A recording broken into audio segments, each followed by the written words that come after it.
Bakunzi bacu nizere ko mumeze neza aho muherereye hose. Mu by'ukuri dukomeje kubashimira uburyo mukomeje gukunda filme tubaha. Ngira ngo mwabonye ko twabazaniye ya filme yanyu mukunda Igikomere cy'amaraso season ya 2 yahageze. Rero ubu tuvugana amaze kujyaho episode ya mbere ya season ya 2. Nukuri mukomeze muyikurikire, ni hahandi iri guca ni kuri Grace Rwanda Movies na handi wayisanga. Rero tukaba tunabafite n'inkuru nziza. Iyi filme Igikomere cy'amaraso kuva kuwa mbere tugiye gutangira kuyibaha buri munsi kabisa. Nuvuga ngo tugiye kujya tuyibaha kuva kuwa mbere kugeza kuwa kangahe, kuwa gatanu.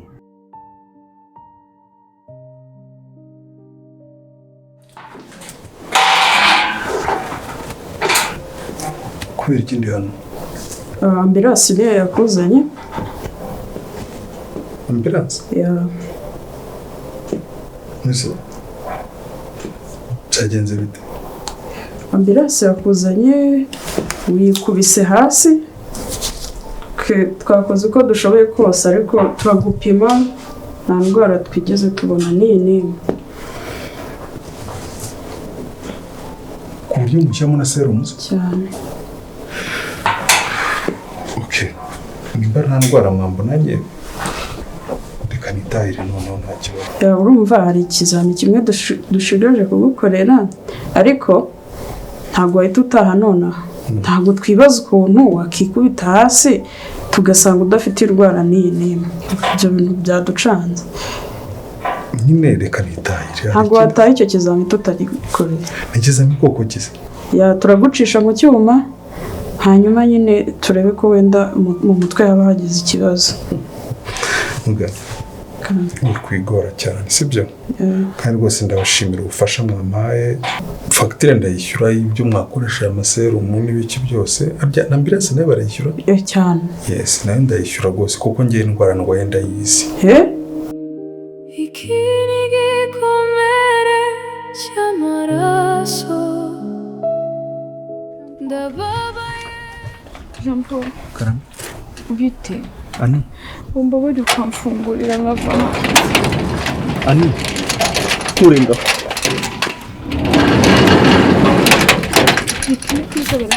Nusumva bajya hano masaha. Ubwo uvuga gake ufashe nta gusangira hano kuko yatambagira ibisiga natasubira mu cyaro. Nese. Aya masaha subira. Basi Emile namubona.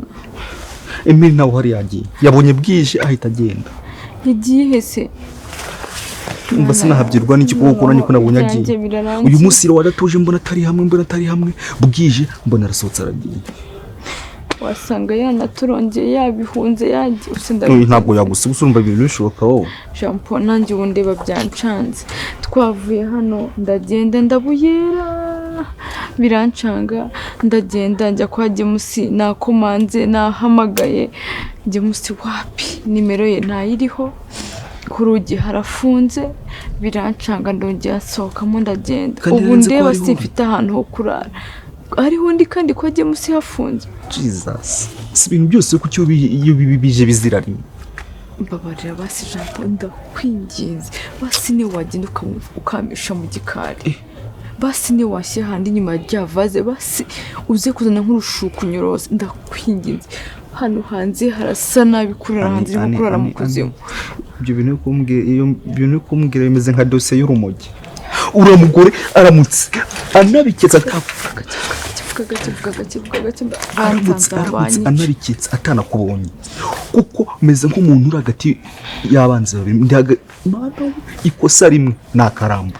Ese Jean Paul ngambwira ubusuru ruhinja kuko rwameza ngahe ndarurana hanze shimye ko basi se mugusigira ngende sumba bishoboka ngiye kanemere ko wese imbeho nakemera nkaye ubusuye umuzirane niki uramuyobe uri umukobwa wishyana ngo nikeza uramuyobe umwana wanjye niye ani nawe ushya mu kiciro cyanjye ibaze ko nicaye hano ibaze ikintu cyabe kujya ncari hano nese basonje telefone nkamagara Emile mana yaje ani phone yanjye jondi yarahanutse kuri etajere kubita hasi ubu ngubu n'ubushwange noneho ni yanjye yazimye ntabwo nzi ngo ndabigenza gute nta muriro mfite simfite aho charginga nta charger mfite baretse mu baturanyi nari ngizanye turi muri salo ndabigenza nzi ko ndi wasanga imirene yawe uri bumenye ibyo 5 cyangwa n'10 nkajya gushaka ahantu ndarara. urabizi si nkankape ngufata nka mushiki wanjye nkagufata nka mama ariko urabizi uramugure ikosa rimwe nakora. Ubaze uyu ndebye ubona ndi umunyabyaha kurenza abandi bantu muri iyi si.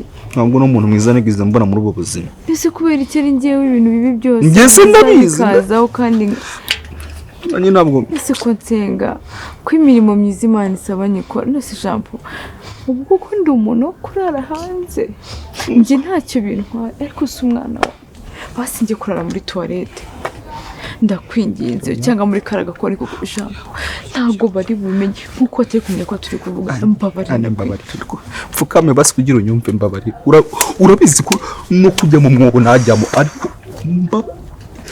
nuko nyine ubwo nta kundi narenza ntufate nabi buretse ntufate nabi ariko urabizi naho urabizi abantu baragure babiri urabizi ukuntu bameze ni inzoka zincira agufata rimwe atagusoza.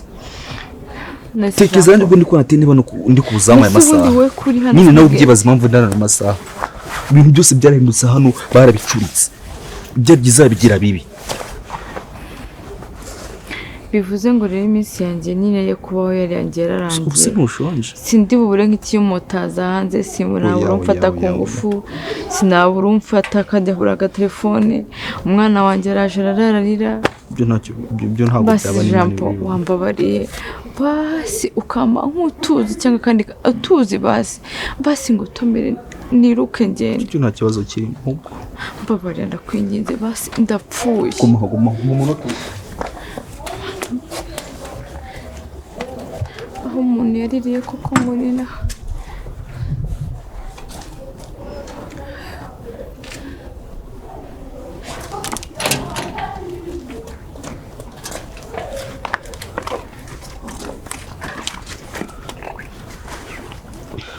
sura bahuta rekira atakwica mana yanjye nuzika amazi yica ugabona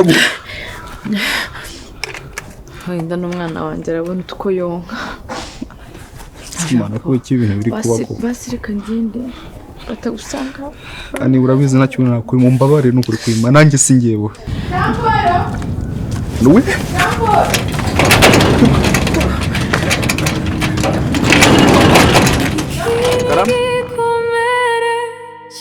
James ndakumva hari ibintu abo isise abahanga bajya bavuga cyangwa basize bavuze amafaranga twebwe tubona ko nyine arahura afite ujya gutereka amafaranga agagura byose yabaguraga byose ntabwo nabampangayitse gutya urabiswe amafaranga arayinginga pe ariko nkuko ubibona ndi mu marembera ariko se ibyo turi gupanga byose ibyo turi kugira gute dushobora no kutarangiza kubipanga nagiye akusingeye pe nyuma nkubwira ijambo rimwe rero naho uzajya ntabwo uzapfa izere ibyo nkubwiye uzabaho ubu ndari ku bwawe reka nkubwirire ijambo turi kumwe 5-5 amagambo y'ihumure ntajya atabwiwe abantu ariko bikarangira bagiye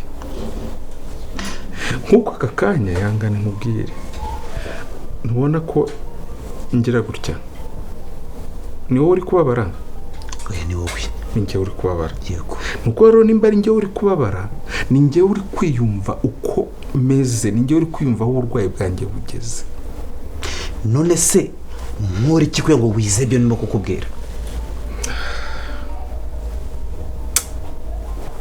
dore icyizere cya mbere nakoraga mu mwijima ubu ndaje ngaragare nje mu mucyo nje kugushyigikira intego ndaje ngufashe tuyigereho ariko ntibagize ko na timu duhanganye nayo ari abantu bafite ubwenge kandi bareba kure ariko turabagabo ibaze baramutse batuvumbuye reka narihishe mbikurira muri shadow today uyu munsi turi kumwe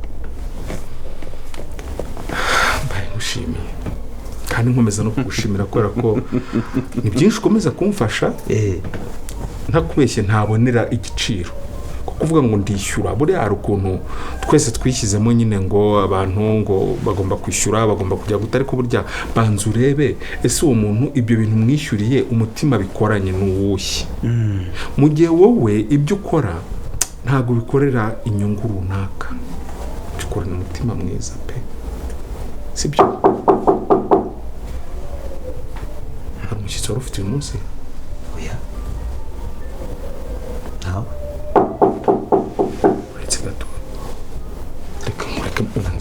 sibyo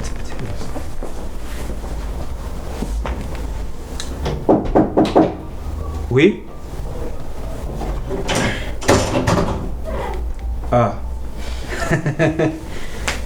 Jean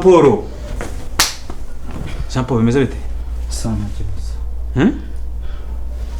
ese kumbona cyane nta kintu cyabaye mbona utuje ugetse ku rukanda uri ku televiziyo basi wagize rimwe ugafata umuntu kuguhamagara habakize ubu tuvuye ko nta byuze oya eminshi uraguhamagaze nga 20 ntabwo azibonye ibaze none nka vira nkaza hano ari wonje kureba nje kubya ngo itaba telefone Jean Paul tuza asha kumamagara se mufate nani tayaguhamagaye nta nubwo remiri wenyine umva telefone anga afite agatushi gatoya bamage kuri touch yanjye na nyine iri kuri chargeur sumbwira ikibazo ni rero wihangayika mbwira ikibazo ni iki kutange kunira ubwo ubuze ibintu byabaye ni ibiki se byabaye nyine Anitha bamwirukanye niyo mpamvu Emira guhamagaraga buri kanya nshaka kubikubwira wanga gufata telefone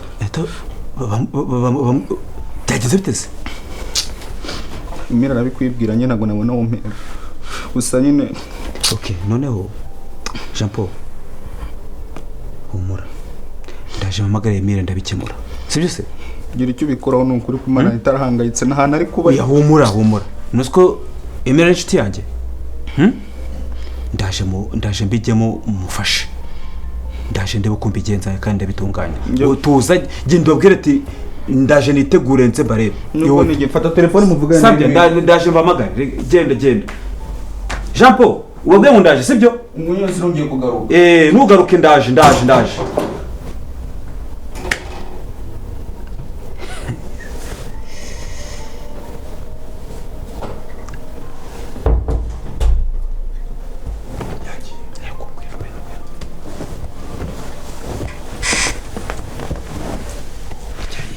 yarinde iki ngo Jean Paul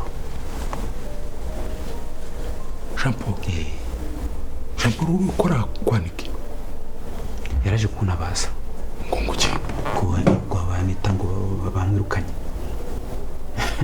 ariko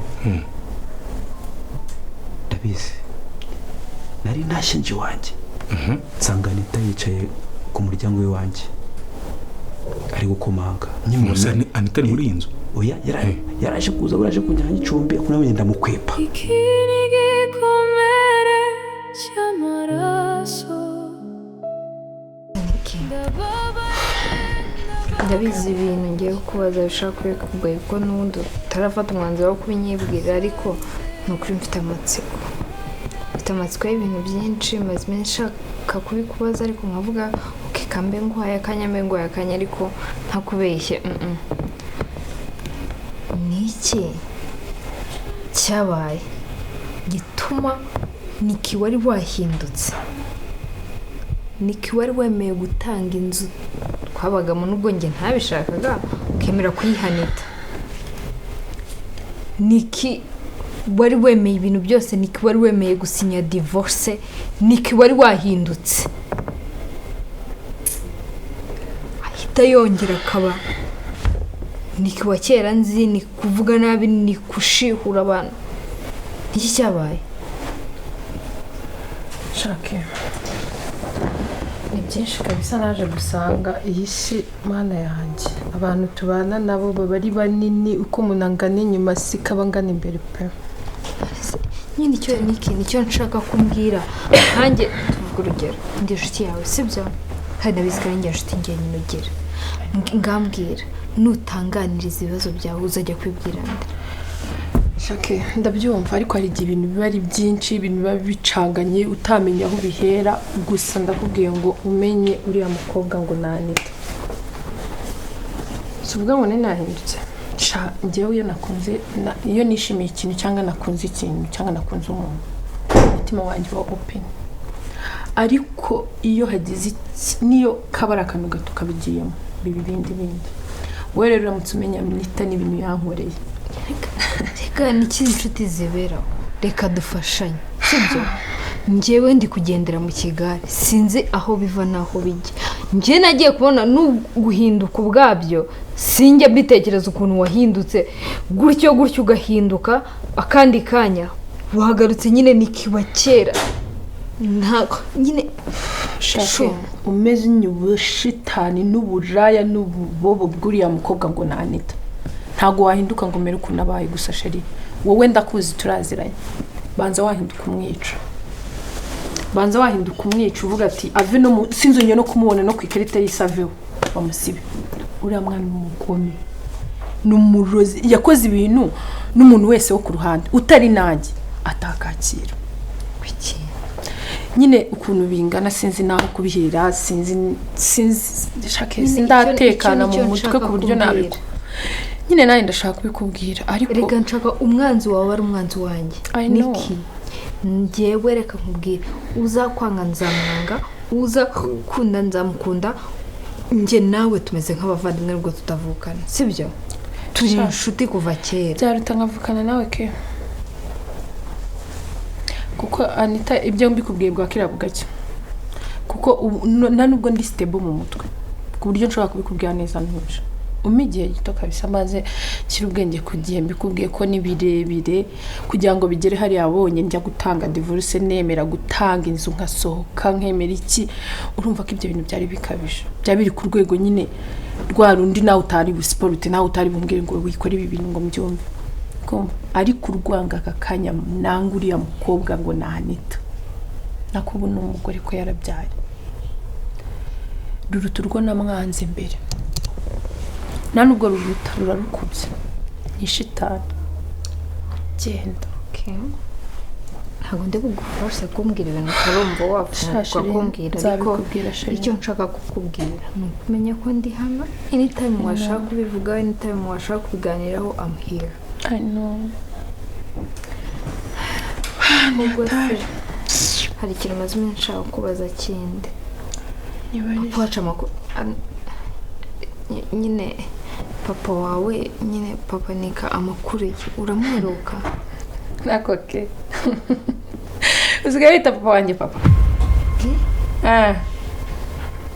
ubu eskara ko hangayitse ko yagiye cyangwa mwe musigaye mugira wamwita papa atari so muwe yaburya ko mbizi ko abakobwa b'i Kigali umuntu mugahuje wita umwita daddy ngwiki oya nyine ngerega reka nkubwiye niki nkubwize n'ukuri ngiye nuko nubaha papa wawe uri inshuti yanjye nubaha papa wawe nyine papa yawe mba numva ariko nyine hari uburyo bivugamo nkumva ko se papa azaboneka ryari wenda nkahita numva ko uswongeye ngo wacu se ngewe ndi umwana we byanyabyo da ntabwo ari shoka da aho ushaka gusanga nyina papa keza akoze mana ntabafatana reka nkubwiye niki mbikubwiye neza ko unabyumve rwose ngewe n'ukuri papa wenda mwubaha niyo mpamvu nyine mba nkubaza rega mba mpangayitse menye urega iyo ubabaye nanjye ndababara agize ikintu aba nanjye nyine byambabaza ubwo urumva rero niba umuntu yaraje agatunga imbunda abantu wakinjira akirukanka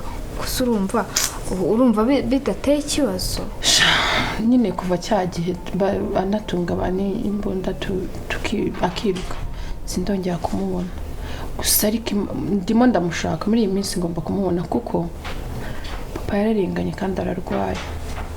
Buriya papa ni victime muri ibintu byose, nyine ni byinshi nk'uko nakubwiye ngo ntarashaka kuvuga, ariko gusa umenye ko ari victime. Sinzi nanjye ndacyari kumushakisha, ariko sinzi uzarota mubonye pe. Jean Paul rero ngira ngo ibintu byose biri kubera muri uru rugo urimo urabibona, nta kintu na kimwe kiri kubera aha ngaha utari kubona, siko bimeze.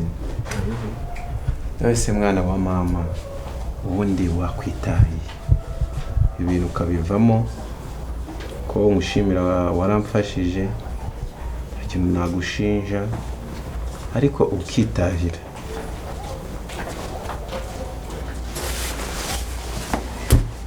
Emi,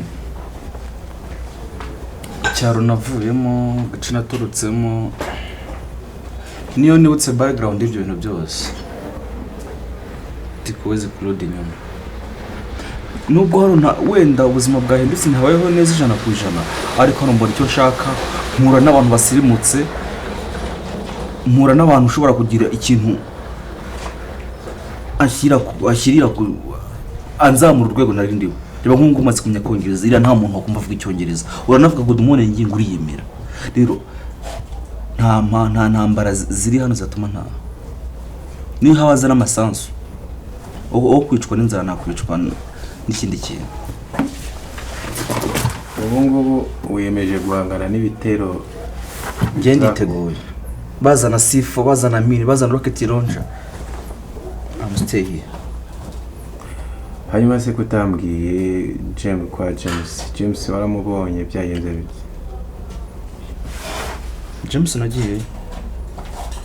James nagiyeyo ndabimubwira, ama excuse ngo phone ntarayegereye, ngo yaricaginze mu cyumba ari muri salo, nyine ambwira ibintu byinshi arancanganikisha, ariko ngiye ko nabibonye ura muntu yarahindutse ku buryo kiramubwiye ni situation turimo, yabonye naje ndi no kurana numvaga byandenze, ndumubwiye mbona nyine ntabihaye agaciro nk'umuntu w'inshuti, abifashe nk'ibintu bisanzwe, bitambona harimo ikintu gikomeye cyane, mbona nta byakiriye, mbona ari kunyikuraho asezera, ndavuga ati ubwo ndabasanga hari ikindi kintu kibazo kibyihishe inyuma. Oya, nta kibazo kibyihishe inyuma, ahubwo James ukuntu muzi buriya nta cyamuhinduye. Nyamara umuntu harahindutse, muramubwira ibintu ukabica ku ruhande, ariko ngiye kubona mubonye n'ukuntu naje mfite igihe ngamwicara imbere muririra, nkabona ari kundeba nk'ibintu bisanzwe nko kubikundeba. Kamubwiye ati wamimise dikore mira gwamageze ngaho 20 zingahe, ati ntabwo intege, nyine ubona nta kintu cya pressure fit inshuti. Jean Paul, James ni umuntu twabanye igihe kirekire, biragoye kuba namushidikanyaho cyangwa ngo nangire gutekereza ko yahindutse. Oya, ahubwo kuba namubuze kuri telefone, ubwo nzajyayo tuvugane. Gusa icyo nashaka kumenyesha, hangaha sahano ho kuba, urabona ko nanjye ubwanjye nabaye imfungwa mu rugo. Ndabibona nanjye byancanze. Imfungwa nta kintu utabubona. Emile wa mbere wari ufite ijambo mu rugo cyararangiye, sigaye nicara nanjye nkareba amaherezo kanshanga. Ahubwo se ni ntumbeshye, umugore kugeza ubu ngubu ntakubeshye, naho undi muntu mba ntekereza atari umugore wanjye nabyaranye nawe, Anitha. Uyu nguyu kuba turi kumwe hano ari gukoresha imbaraga, ariko nakubeshye hari icyahindutse muri njyewe. Uranyumva neza? Hari icyahindutse, kuba narabaye imfungwa y'urukundo, ibyo byahinduye umutima wanjye, ariko ntekereza umwana wanjye, ntekereza umugore wanjye aho ari kugeza ubu, nkumva umutwe urandiye. Jean Paul, igihe kizagirira byose nyine ubona nk'ibintu byakwigishije ariko byararangiye, ariko nashobora kubaza nyine kandi ntumbeshye. Ngewe ubushize bari kwirukana Anitha, imbere yo kwamwirukanye bari mu nzu, numvaga keza niba ari keza na nikibateruye inzu bari kuvuga nabi numva bitewe n'ubwoba ni ikibazo kikiri hano njye wumva no gukemeza nk'umuntu uri mu gihugu ntazi kiri kurwana n'ikindi meze nk'umuntu wibereye mu gakeje ntazo gateretse sinzi biri hano n'ibiki biri hano ngiye kubisobanukira mbona bazana ibintu bishya babahindura bazana ibishya bahindura ubu nanjye meze gutya meze nk'umuntu ukora mu vidasobanuye Jean Paul urugo rwanjye rumeze nk'aho rwashimuswe na Al-Shabaab cyangwa Boko Haram urugo rwanjye nukuri ntabwo rukiri urugo ku buryo umugore wanjye yahaye Keza ijambo ntemerewe kuvuga ngaha ndavuga gato aturafungwa ibyo ubona nikireza ko abari biki ariko biberamo imbere nibyo biteye agahinda we komere wambwiye ko uzemera ukaba muri ibi bibazo ugomba gushikama ugahangana nabyo icyo ugomba kwirinda ni ukugira uti ujye wirinda guhura nabo cyane mu bibazo cyangwa se mu byo cyangwa se bashaka gukoresha ibintu bitumvikana bitari byiza ujye ubyirinda kuko ni ibintu bishobora gutuma wisanga ahantu hatari heza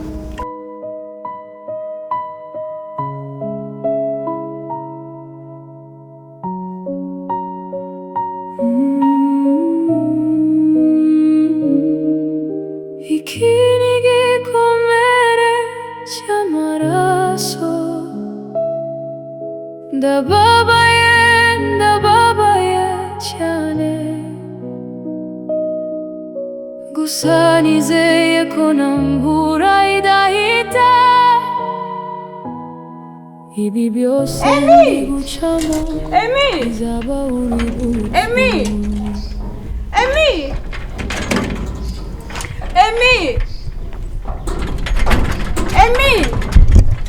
Emile akiyanduru ni yiki ke wambwire Emile uragarutse kandi akindandani akaze basi tukavugana uvugana iki nawe urugo rw'abandi wararusenye none uragarutse ese ke kutuvugishije kuri sibyo kuri umwana mubi uko ubizi koko hari umutima mubi ngira wese nakoze ikibasi mu mukimbi nta kintu wakoze Emi ariko uzi ko ahubwo kumenya kuri mubi cyane wisa ukomeza gusakuza reka shime ko nasenye urugo rw'abandi we hano ni iwanyu birakureba njye ndi mu rugo rw'inshuti yanjye we hano ushinzwe nanjye ndi ku mugabo wanjye umugabo wawe mwarakezeranye ngaho niba ari umugabo wawe kabi nyine injira umwana se uyu mukuramo iyo ukuramo niba se wowe ukuramo inda nanjye ndi umupagani ukaza to urasenga se urasenga ukajya kuryamana n'umugabo w'abandi ese uryamanye n'umugabo wawe nubwo waryamanye n'umugabo w'inshuti yanjye Emi ako Emile akindaya zino minsi noneho zakujeho pe ndabyemeye ikimbabaza rero nanugura indaya ya danje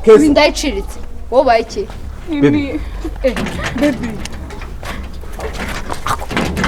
Emi iyo ndaya ntabwo yinjiramo hano Emi iyi urinjiye Emi ubwawe nanubwo utekereza nasoni iki umugore wanjye uramwita indaya nasoni indaya ni wowe indaya ni wowe nagari indaya Emi bebe umeze neza umwana ameze ati ego peza witonde urumva iki nagari indaya yawe inde indaya ninde Emi nakwica